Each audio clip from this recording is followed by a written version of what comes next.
وَرَتِّلِ الْقُرْآنَ تَرْتِيلًا، اور قرآن کریم ٹھہر ٹھہر کر صاف صاف ترتیل یعنی تجوید کے ساتھ پڑھا کریں۔ علیکم ورحمۃ اللہ وبرکاتہ۔ آج ہم آپ کی خدمت میں 24ویں قسط کے ساتھ حاضر ہیں۔ اس قسط میں ہم تشدید سیکھیں گے۔ اسے عربی میں شدہ کہتے ہیں، اور جو انگریزی سمجھنے والے بچے ہوتے ہیں وہ اسے پوچھتے ہیں سر یہ ڈبلو کیا بنا ہوا ہے حرف کے اوپر، تو ہم اسے اس طرح بھی پہچان سکتے ہیں کہ یہ چھوٹا سا ڈبلو کا نشان، جس کا اصل نام عربی اردو میں شدہ اور تشدید ہے۔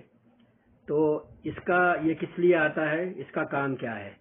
تو بہت آسان لفظوں میں دو طرح سے سمجھ لیجئے۔ ایک طرح ہم اس کی اسپیلنگ کر کے ہجے کر کے یہاں پہ دکھا رہے ہیں کہ جب جیسے یہاں ہمیں با کے اوپر یہ نشان دکھ رہا ہے پہلے باکس میں، تو ہم اس کی اسپیلنگ کیسے کریں گے؟ الف زبر آ با ساکن نکال کے رکھیں گے باہر۔ تو یہاں سے کیا سمجھا ہم نے کہ تشدید والے حرف کے اندر وہی حرف جو لکھا ہوا ہے ساکن کے روپ میں جزم کے ساتھ اور سکون کے ساتھ چھپا ہوتا ہے، ٹھیک ہے؟ تو یہ شارٹ فارم بھی ہے ایک طرح کا کہ آپ کسی حرف کے اوپر، حرف متحرک پر، جس حرف پہ زبر زیر پیش یا تنوین ہے، دو زبر دو زیر دو پیش، اس کے اوپر آپ یہ تشدید رکھ دیجئے، یہ چھوٹا سا ڈبلو کا نشان رکھ دیجئے، تو رکھتے ہی اس کے اندر ایک وہی حرف ساکن بھی آ جائے گا۔ اب با کے اوپر تشدید ہے، با زبر با دکھ رہا ہے اور اس کے اوپر تشدید دکھ رہی ہے، تو اس کے اندر ہم با ساکن بھی چھپا ہوا مانیں گے، اور جب پڑھنے چلیں گے تو اسے پڑھیں گے منہ سے، اس کے بعد پھر با زبر با پڑھیں گے۔ بات سمجھ میں آئی؟ تو اب دیکھیں اسپیلنگ کرنا ہے ایسے، الف زبر آ، اب با ساکن نکالیے، جو قسط نمبر 23 میں، پچھلی قسط میں ہم نے سیکھا ہے یہ چیپٹر، وہی حرف ساکن کا اور جزم اور سکون کا۔ تو با کو ساکن کر کے رکھیے ایسے۔ اب کیا ہو گیا؟ اب اس کے بعد با زبر با کہیے جو آنکھ سے دکھ رہا ہے، تو دو پارٹ ہو گئے، اب با، ٹھیک؟ اسی کو اس طرح یاد کر لیجئے کہ جب ہمیں یہ شکل دکھے حرف کے اوپر، یہ تشدید، یہ چھوٹا سا ڈبلو دکھے، تو ہم سمجھ لیں کہ ہمیں اس کے اندر دو چیپٹر الگ الگ پڑھنا ہے جو ایک ساتھ یہاں پر رکھے ہوئے ہیں۔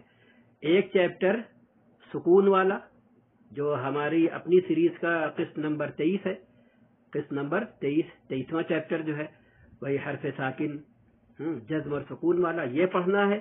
اور اس کے ساتھ ساتھ جو آنکھ سے دکھ رہا ہے حرکت والا چیپٹر اور تنوین والا چیپٹر، یہ دو پڑھنا ہے۔ ان دونوں کا یہ کمبینیشن ہے اور ان دونوں کا مرج ہوتا ہے ایک ساتھ، ٹھیک ہے؟ تو ہم سمجھتے ہیں بات سمجھ میں آ گئی ہوگی۔ تو اب دیکھیے اسپیلنگ کیسے کریں گے؟ تو وہی قسط نمبر 23 پڑھیے پہلے، الف زبر آ با ساکن اب، یہ ہم پچھلی قسط میں پڑھ کے آ رہے ہیں۔ اب اس کے بعد پڑھیے حرکت با زبر با، تو دو سبقوں کا، دو چیپٹرز کا یہ کمبینیشن اور مرج ہو گیا نہیں ہو گیا؟ تو اب با، اب اس کے بعد الف زبر آ با ساکن اب، با زیر بی اب بی، الف زبر آ با ساکن اب، با پیش بو اب بو۔ اسی طرح سے اب آگے سکون والے سبق میں ہم نے کیا پڑھا؟ پہلے اب پڑھا تھا، اب اس کے بعد اب پڑھا تھا، اس کے بعد اب پڑھا تھا، تو دیکھیے اب اب آ رہا ہے، اب، اب جو آنکھ سے دکھ رہا ہے با وہ کہہ دیجئے اب با۔ اس کے بعد کیا دکھ رہا ہے؟ الف زیر ای دکھ رہا ہے اور با زیر بی دکھ رہا ہے، لیکن اس کے اوپر تشدید ہے تو با ساکن پڑھیے پہلے، اب با زیر بی اب بی۔ اب آگے کیا دکھ رہا ہے؟ الف زیر ای اور با پیش بو دکھ رہا ہے، لیکن ساتھ میں تشدید ہے با کے اوپر، تو پہلے با ساکن پڑھیں گے الف زیر ای کے ساتھ، تو الف زیر ای با ساکن اب، با پیش بو اب بو۔ اسی کو ہم نے کہا ہے کہ تشدید دکھے تو پہلے وہی سکون والا چیپٹر پڑھیے، حرف ساکن والا چیپٹر پڑھیے، اس کے بعد جو آنکھ سے حرکت دکھ رہی ہے وہ پڑھ دیجئے، اور یا تنوین دکھ رہی ہے وہ پڑھ دیجئے، ٹھیک ہے؟ پڑھتے چلتے ہیں۔ اب یہ آ گیا پیش کے ساتھ، وہی حرف ساکن میں کیا پڑھا تھا؟ اب، اب، اب تو پہلے پڑھیے اب، اس کے بعد پڑھیے با، اب، اب پھر پڑھیے اب، پھر پڑھیے بی، اب بی، اب پڑھیے حمزہ پیش با ساکن اب ہے حرف ساکن والا چیپٹر، اس کے بعد با پیش بو آنکھ سے دکھ رہا ہے، اسے کہہ دیجئے ابو. یہ حرکت یہاں پہ ختم ہو گئی زبر زیر پیش کے ساتھ. تینوں پہلے حرف کے بھی زبر زیر پیش کے ساتھ اور دوسرے حرف کے بھی زبر زیر پیش کے ساتھ. اب آئیے یہ الف زبر آ اور آرام سے آنکھ بند کر کے تشدید دکھ رہی ہے تو حرف ساکن پڑھیے کہ با ساکن اب. آرام سے اب یہاں سے ہم لوگ تنوین اسٹارٹ کر رہے ہیں. الف زبر آ، اب با کے اوپر تشدید کا نشان دکھ رہا ہے تو آنکھ بند کر کے اس کو با ساکن کہیے پہلے. اب با کے اوپر کیا دکھ رہا ہے؟ دو زبر دکھ رہے ہیں تو اب بن کہہ دیجئے. تو اب بن. اب آگے چلیے الف زبر آ با ساکن اب با کے نیچے دو زیر دکھ رہے ہیں تو با دو زیر بن ہو گیا. اب بن. میرا خیال سے سمجھ گئے ہوں گے سب اچھی طرح سے، اس لیے اب روانی سے پڑھتے چلے جائیے. اب بن، اسی لیے ہم جھٹکا دے کے پڑھ رہے ہیں وہی دو سبق کہ حرف ساکن والا اور اس کے بعد حرکت اور تنوین والا. اب بن، اب بن، اب بن، اب بن، اب بن، اب بن.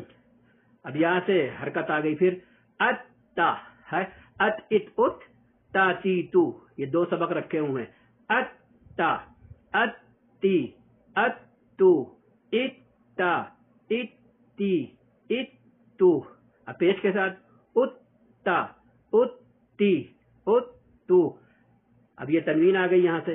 ات تا دو زبر تن، ات تن، ات تین، ات تن، ات تن، ات تین، ات تن، ات تن، ات تین، ات تن. اب جلدی سے کہتے چلے جائیے.